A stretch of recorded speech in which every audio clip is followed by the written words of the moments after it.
Hello. This brief presentation is on written and oral abstracts. In this presentation, we will discuss the main components for preparing and delivering your written or oral abstract. General tips for a successful abstract submission or presentation will also be provided.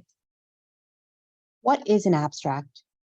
An abstract is a succinct, short synopsis of either your research, your evidence-based practice, or quality improvement project. Abstracts can either be written or presented orally.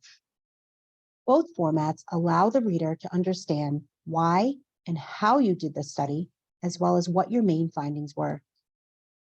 Typically, the study team member or members will be selected to present their written abstract orally based on merit, and will do so in a preset time frame using PowerPoint slides.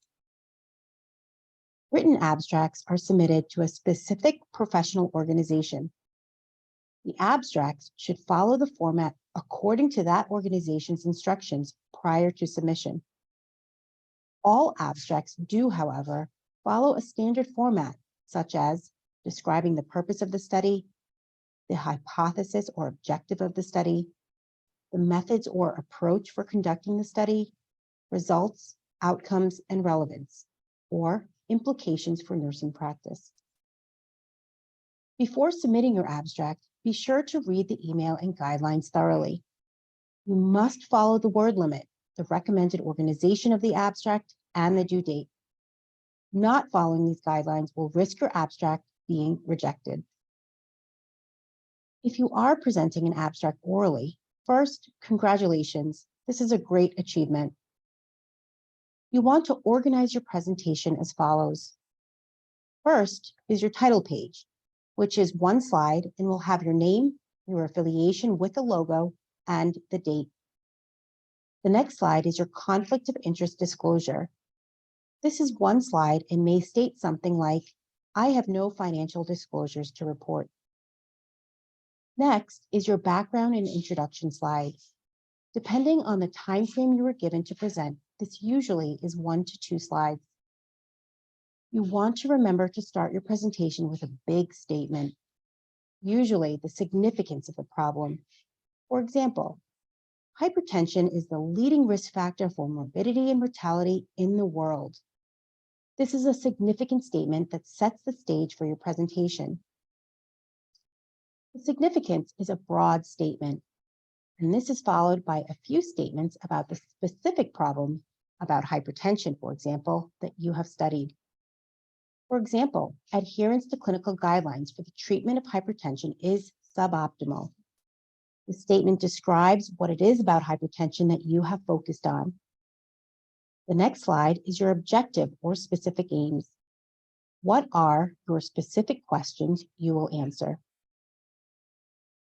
Next is your methods or approach for carrying out the project. You will state the design of your study, for example, a prospective observation study. You will state the sample and setting. This is who you studied and where. You will state your data collection procedure. This may be by electronic survey, for example. You will also state your measures or instruments. Using the example of a survey, you can state which survey you used and the reliability, validity of the survey. Next are your results, which are usually 1 to 3 slides, depending on figures and tables. You will then end with your conclusion slide, which usually has a statement for implications to practice, and then your acknowledgements if applicable.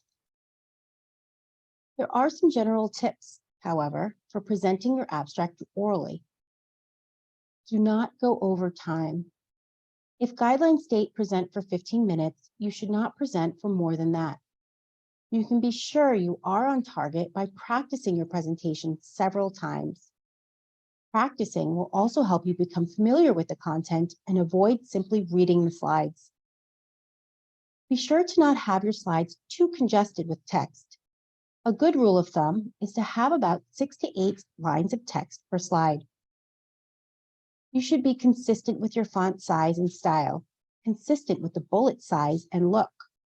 Avoid too many colors and graphics. It's also a good idea to have a backup of your presentation, either in your email or on a memory stick, which is preferred.